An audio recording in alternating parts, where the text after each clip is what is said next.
ဘာကြီးကအသက်55နှစ်လောက်ထိ60လောက်ထိဘာကြီးကထရံဝါထရံရဲရတယ်ကွာသူများရှိမှဝါထရံရဲရတယ်လीဝါထရံရဲရတဲ့ခါကျတော့တနေ့ဘာကြီးရက်တဲ့ဝါထရံဆိုင်ပေါ့သူများဆိုင်မှာဘာကြီးကအခါသားရဲရတာ哦မင်္ဂလာပါဓမ္မမိတ်ဆွေတို့ကြီးဒီတစ်ခါတော့အမိတ်ဆွေများကိုဘာကြီးကဘဝတည်းကဓမ္မအကြောင်းလေးပြောပြမယ်နော်ဘာကြီးအသက်55နှစ်အရွယ်လောက်ကပေါ့ကွယ်ဘာကြီးကအသက်55နှစ်လောက်ထိ60လောက်ထိဘာကြီးကထရံဝါထရံရဲရတယ်ကွာသူများရှိမှဝါထရံရဲရတယ်လीဝါထရံရဲရတဲ့ခါကျတော့တနေ့ဘာကြီးရက်တဲ့ဝါထရံဆိုင်ပေါ့သူများဆိုင်မှာဘာကြီးကအခါသားရဲရတာ哦အော်ဒါကြတဲ့အခါကျတော့လေဘာကြီးကထရံရဲရတယ်ပေါ့အော်ဒါမကြတဲ့ခါကျတော့လေ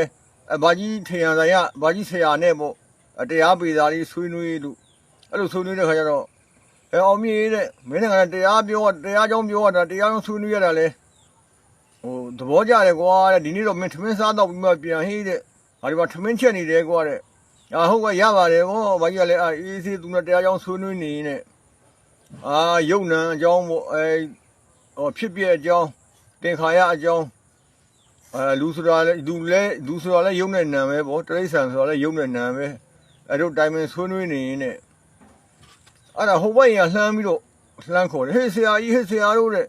ဒီမှာကျွန်တော်အိမ်မှာကြက်ကလေးအခုပဲကင်းထိုးလို့သေသွားလို့တဲ့အဲ့ဒါခင်ဗျားတို့စားမလားလို့ကျွန်တော်အဲ့ဒါလက်ဆက်လေးပေါ့အဲ့တော့တရားသမားကြီးကထားဟာအစားပါဘောရတဲ့ဒါပတ်တကူရတာပဲတဲ့အောင်မြင့်တဲ့မပြန်နဲ့ကွာဒီရတော့မင်းတို့ကံကောင်းတာပဲကွာတဲ့ပတ်တကူရတာတို့ချက်စားကြမယ်ပေါ့အဲ့ဒါနဲ့ဘာကြီးကလည်းအကြက်ကလေးကိုအမွှေးနှုတ်ကူကင်ပေါ့ကူကင်နေလို့မကြဘူးကွာအိမ်ရှိမှလူတွေရုပ်စုနဲ့ပြောဆရာကြီးတဲ့ဒီမှာဗျာကျွန်တော်ခီးသွားရင်းနဲ့ကျွန်တော်လူတယောက်ဒီမှာအုံနောက်တို့ကြောပြက်ပြီးတော့သေသွားလို့တဲ့အဲ့ဒါကျွန်တော်ကနေရတက်လာတာဆိုတော့ရွာလူတွေပြန်ခေါ်ရမှာပေါ့ဆရာကြီးအိမ်ရှိမှကျွန်တော်ခဏထားခဲ့ခြင်းလို့တဲ့ဒီလိုထားလို့ဘယ်ရမလဲဗျာတဲ့ခင်ဗျာဒါအမင်္ဂလာဗျာတဲ့ကျွန်တော်အိမ်ရှိမှဒီလိုထားရင်ကျွန်တော်အိမ်ကအမင်္ဂလာဖြစ်မှာပေါ့တဲ့လက်တိတ်ထားပေါ့တဲ့ဘာညာထားပြီးဒေါ်ရီကန်တာဟိအဲ့တော့ဘာကြီးကစဉ်းစားပြီးတော့ခုနကတော့ကြက်မသားလေးလာပြီးတော့ဒီနေ့လက်ကောင်းတာတဲ့ဒီနေ့တော့လက်ကောင်းတာပဲပေါ့ပတ်တကူသားလေးစားရတော့မယ်ပေါ့အခုလူမသားလေးအိမ်ရှိလာထားတာကြတော့လက်ပိတ်တယ်တဲ့အိမ်မင်္ဂလာမရှိဘူးပေါ့တခါတလေရရင်လေတရားသမားတွေလည်း